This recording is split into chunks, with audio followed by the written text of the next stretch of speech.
Hello friends, welcome to my channel fresher techie. ఈరోజు మనం react app ఎలా create చేయాలో చూద్దాం. మీరు బ్రౌజర్లోకి వెళ్ళి క్రియేట్ రియాక్ట్ యాప్ దేవ్ అని కొట్టండి. మీకు ఈ విధంగా అయితే ఒక వెబ్సైట్ వస్తుంది. దాని ఇంటర్ఫేస్ ఎలా ఉంటుంది, ఇక్కడ నేను గెట్ స్టార్టెడ్ అయితే కొట్టండి. ఇక్కడ 3 కమాండ్లు అయితే కనబడుతున్నాయి కదా. దీనిలో ఫస్ట్ కమాండ్ యూజ్ చేసి మన రియాక్ట్ యాప్ని అయితే క్రియేట్ చేస్తాం. అండ్ సెకండ్, థర్డ్ యూజ్ చేసి మన రియాక్ట్ యాప్ని రన్ చేస్తాం. ఓకేనా. ఇప్పుడు నేను కమాండ్ ప్రాంప్ట్ ఓపెన్ చేస్తాను. నేను నా ప్రాజెక్ట్ని డెస్క్టాప్లో క్రియేట్ చేద్దాం అనుకుంటున్నాను కాబట్టి సిడి డెస్క్టాప్, అండ్ ఇక్కడ నేను మన ఎంకేడిఐఆర్ అని ఇచ్చి, అంటే మేక్ డైరెక్టరీ అనమాట.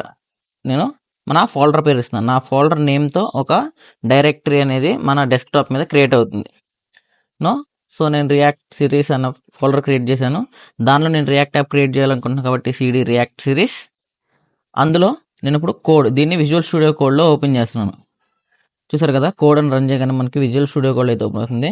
టెర్మినల్ ఓపెన్ చేస్తున్నాను. టెర్మినల్లో మనం రియాక్ట్ యాప్ క్రియేట్ చేసే ముందు అసలు మీ దాంట్లో నోడ్ ఇన్స్టాల్ చేసి ఉందో లేదో తెలుసుకోవాలి. సో దానికి మనం ఏం చేయాలంటే నోడ్ -వర్షన్ అని కొడితే మనకి మీ దానిలో నోడ్ అనేది ఇన్స్టాల్ అయ్యిందో లేదో తెలిసింది. చూసారు కదా, మీకు ఇక్కడ వర్షన్ అయితే చూపించినట్లయితే మీ దానిలో నోడ్ సక్సెస్ఫుల్లీ ఇన్స్టాల్డ్ అనమాట. ఇప్పుడు అలాగే ఎన్పిఎం ఉందో లేదో తెలుసుకుందాం. దాని వర్షన్ నొక్కగానే మనకి ఇక్కడ మీ దానిలో ఎన్పిఎం అనేది ఉంటే దాని వర్షన్ అనేది చూపిస్తుంది. అలాగే ఎన్పిఎక్స్ అనేది ఉందో లేదో చూద్దాం. ఈ ఎన్పిఎక్స్ అన్న కమాండ్ యూస్ చేసి మన రియాక్ట్ యాప్ అయితే క్రియేట్ చేస్తాం. సో మీకు ఇక్కడ వర్షన్ అయితే చూపించినట్లయితే మీ దానిలో ఎన్పిఎక్స్ ఇన్స్టాల్ అయిన ఉంటుంది. ఎన్పిఎక్స్ ఉందంటే మీ దానిలో ఎన్పిఎం అనేది ఆల్రెడీ ఉందని. ఎన్పిఎం ఉంటే మీ దానిలో నోడ్ అనేది ఉన్నట్టే. నోడ్ ఇన్స్టాల్ చేస్తే మీ దానిలో ఎన్పిఎం, ఎన్పిఎక్స్ 2 క్రియేట్ అవుతాయి. సో ఇప్పుడు ప్రస్తుతానికి నేను ఇదంతా తీసేస్తున్నాను.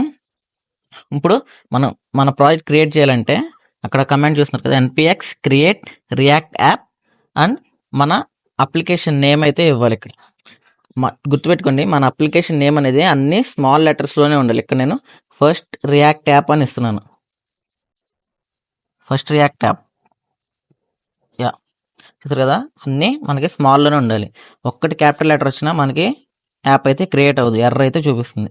చూసారు కదా, మన ఫోల్డర్ అనేది మన ప్రాజెక్ట్ ఏ ఫోల్డర్లో క్రియేట్ అవుతుందో దాని పాత్ కూడా చూపిస్తుంది. ఇక్కడ creating a new react app in మన పాత్ చూపిస్తుంది. చూసారా, మన ప్రాజెక్ట్ యొక్క పాత్. సో నెట్వర్క్ స్పీడ్ని బట్టి ఇది ఇన్స్టాల్ అవుతుంది. చూసారు కదా, మన యాప్లో నోడ్ మాడ్యూల్స్ అన్నీ ఇన్స్టాల్ అయి ఉన్నాయి. చూసారు కదా, ఇవన్నీ మన యాప్లో ఇన్స్టాల్ అయిన నోడ్ మాడ్యూల్స్. అలాగే మనకు చూసారు కదా, మన అప్లికేషన్ ఇన్స్టాల్ అయితే మనకి ఫోల్డర్ స్ట్రక్చర్ ఎలా కనబడుతుంది. మన యాప్లో git, node modules, public folder, source, git ignore, package lock JSON, package JSON, readme files, ఇవన్నీ మన యాప్లో అయితే ఇన్స్టాల్ అయిపోతాయి. ఇక్కడ మనకి హ్యాపీ హ్యాకింగ్ అని వస్తే మీ అప్లికేషన్ అనేది సక్సెస్ఫుల్గా ఇన్స్టాల్ అయింది. ఇప్పుడు ఇక్కడ చూసారు కదా, మనకి we suggest that you begin by typing అని కింద 2 కమాండ్లు ఇచ్చాడు. అందులో ఫస్ట్ కమాండ్ అనేది మన ఇన్స్టాల్ చేసిన అప్లికేషన్ యాక్సెస్ చేసేది. చూసారా, సిడి మన అప్లికేషన్ నేమ్ అయితే ఎంటర్ చేసి మనం ఇప్పుడు ఇన్స్టాల్ చేసిన అప్లికేషన్ రన్ చేయడానికి యూజ్ చేస్తాం. అలాగే ఎన్పిఎం స్టార్ట్ అనే ఒక కమాండ్ ఉంటుంది. ఆ కమాండ్ యూజ్ చేసి మన అప్లికేషన్ అనేది రన్ చేస్తాం. ఈ ఎన్పిఎం స్టార్ట్ అన్న కమాండే ఎందుకు యూజ్ చేస్తారని కొంతమంది అడుగుతారు. ఎందుకంటే ఇప్పుడు మనం package.jsonలోకి వెళ్దాం. ఇక్కడ చూసారా, డిపెండెన్సీస్ అని ఉన్నాయి. ఈ డిపెండెన్సీస్ అనేవి అన్నీ మనకి నోడ్ మాడ్యూల్ నుంచి వస్తాయి. అలాగే ఇక్కడ స్క్రిప్ట్స్ ఉన్నాయి. చూసారా, ఇందులో స్టార్ట్ అని ఒకటి ఉంది. చూసారా, ఫస్ట్ ఇది స్టార్ట్. ఇందులో రియాక్ట్ స్క్రిప్ట్ స్టార్ట్. మన అప్లికేషన్ అనేది రన్ అవ్వాలంటే ఫస్ట్ ఈ రియాక్ట్ స్క్రిప్ట్స్ అనేవి స్టార్ట్ అవ్వాలి. అందుకు మనం ఈ react scripts start entire thing ఏదైతే ఉందో కమాండ్ అది మొత్తం రాయకుండా ఎన్పిఎం స్టార్ట్ అని ఒక్కటే రాస్తాం. ఆ ఎన్పిఎం స్టార్ట్ అని రాసినట్లయితే ఈ రియాక్ట్ స్క్రిప్ట్ స్టార్ట్స్ అని ఏదైతే ఉందో ఆ కమాండ్ మొత్తం రన్ అవుతుంది. ఇక్కడ నేను ఎంటర్ చేయకుండా చూసారా, రియాక్ట్ స్క్రిప్ట్ స్టార్ట్ అని వచ్చింది. సో ఈ రియాక్ట్ స్క్రిప్ట్ స్టార్ట్ అయిన వెంటనే మనకి మన అప్లికేషన్ అనేది సర్వర్లో ఆటోమేటిక్గా ఓపెన్ అయిపోతుంది. చూసారు కదా, మన ఫస్ట్ రియాక్ట్ యాప్ అనేది సక్సెస్ఫుల్గా ఇన్స్టాల్ చేసాం. మన రియాక్ట్ యాప్ ఇన్స్టాల్ చేసిన తర్వాత దాని ఇంటర్ఫేస్ అనేది ఇలా ఉంటుంది. ఇప్పుడు నేను మన పబ్లిక్ ఫోల్డర్లో HTML ఫైల్ ఉంది. చూసారా, మనం రియాక్ట్ని సింగిల్ పేజ్ వెబ్ అప్లికేషన్ ఉంటుంది. ఎందుకంటే మనం ఎంటైర్ ప్రాజెక్ట్లో ఒకే ఒక HTML ఫైల్ యూస్ చేస్తాం. అందుకే మనం దీన్ని సింగిల్ పేజ్ వెబ్ అప్లికేషన్ అంటాం. ఈ హెడ్లో మనం ఫాంట్స్ కానీ అలాగే ఐకాన్స్ అన్నిటినీ ఆ CDN లింక్స్ ఏవైతే ఉన్నాయో అవన్నీ మనం ఈ హెడ్లో లింక్ చేస్తాం. అలాగే ఇక్కడ హెడ్ అని చూసారు కదా, ఈ హెడ్లో మన ఫాంట్స్ అలాగే గూగుల్ ఐకాన్స్ ఇవన్నీ మనం ఆ CDN లింక్స్ ఏవైతుంటే ఇక్కడ లింక్ చేస్తాం. మన అప్లికేషన్ యొక్క టైటిల్ అనేది చేంజ్ చేస్తున్నాను. ఇక్కడ ఫస్ట్ రియాక్ట్ యాప్ అని ఇస్తున్నాను. మన అప్లికేషన్ యొక్క టైటిల్ చూసారు కదా, మన అప్లికేషన్ టైటిల్ మారింది. ఫస్ట్ రియాక్ట్ యాప్ అని వచ్చింది చూసారు కదా. యా, ఇప్పుడు అంటే ఈ HTML ఫైల్ గురించి ఏం లేదు ఇంకా. అలాగే ఇప్పుడు మనం సోర్స్ ఫోల్డర్లోకి వెళ్దాం. మనం ఈ సోర్స్లో app.js అని చూసారు కదా, ఈ app.js అనేది చాలా ఇంపార్టెంట్. మనం ఏదైతే ఇందులో రాస్తామో అది మాత్రమే మనకి బ్రౌజర్లో కనబడుతుంది. ఇప్పుడు నేను ఇక్కడ హల్లో రియాక్ట్ అని ఇచ్చాను చూసారా, ఆల్రెడీ ఉన్నదాన్ని మాడిఫై చేస్తాను చూసారు కదా. దాని ప్లేస్లో మనకి హల్లో రియాక్ట్ అని వచ్చింది. అలాగే ఇక్కడ నేను లెర్న్ రియాక్ట్ అని ఉంది కదా, దాని ప్లేస్లో డూ ఫాలో ఫ్రెషర్ టెక్కీ అని ఇస్తున్నాను. ఫ్రెషర్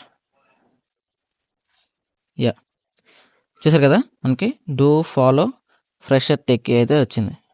సో మనం ఈ app.jsలో ఏదైతే రాస్తామో అది మాత్రమే మనకి బ్రౌజర్లో కనబడుతుంది.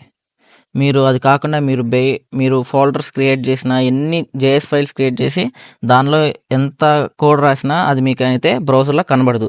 మీరు ఆ కోడ్ని ఎప్పుడైతే app.jsలో ఇంక్లూడ్ చేస్తారో అప్పుడు మాత్రమే మీకు కనబడుతుంది. ఇక్కడ నేను హల్లో రియాక్ట్ ఇచ్చాను చూసారు కదా, హల్లో రియాక్ట్ అనేది మాత్రం మనకు కనబడింది. సో ఈ విధంగా మనం మన రియాక్ట్ యాప్ అనేది ఇన్స్టాల్ చేస్తాం. ఇక్కడ లోగో వార్నింగ్ ఏదో వచ్చింది, సో మన లోగో యూస్ చేయట్లేదంట, తీసేసాను చూసారు కదా. ఇలా వెబ్ ప్యాక్ కంపైల్ సక్సెస్ఫుల్ అంటే మనకి ఏ వార్నింగ్ ఏ ఎర్రర్ లేకపోతే మనకి అలా వచ్చింది. ఇక్కడ చూసారు కదా, మన లోకల్ హోస్ట్ 3000లో రన్ అవుతుంది మన అప్లికేషన్. కంట్రోల్ రైట్ క్లిక్ ఇస్తే మనకి ఓపెన్ అయిపోద్ది. అలాగే అక్కడ ఇంకోటి చూసారా, మన నెట్వర్క్లో ఏ పోర్ట్లో రన్ అవుతుందో చూపించాడు. ఓపెన్ చేయండి. ఓపెన్ చేస్తే మనకి చూసారు కదా, మన అప్లికేషన్ అయితే సక్సెస్ఫుల్గా ఓపెన్ అవుతుంది. That's it for today guys.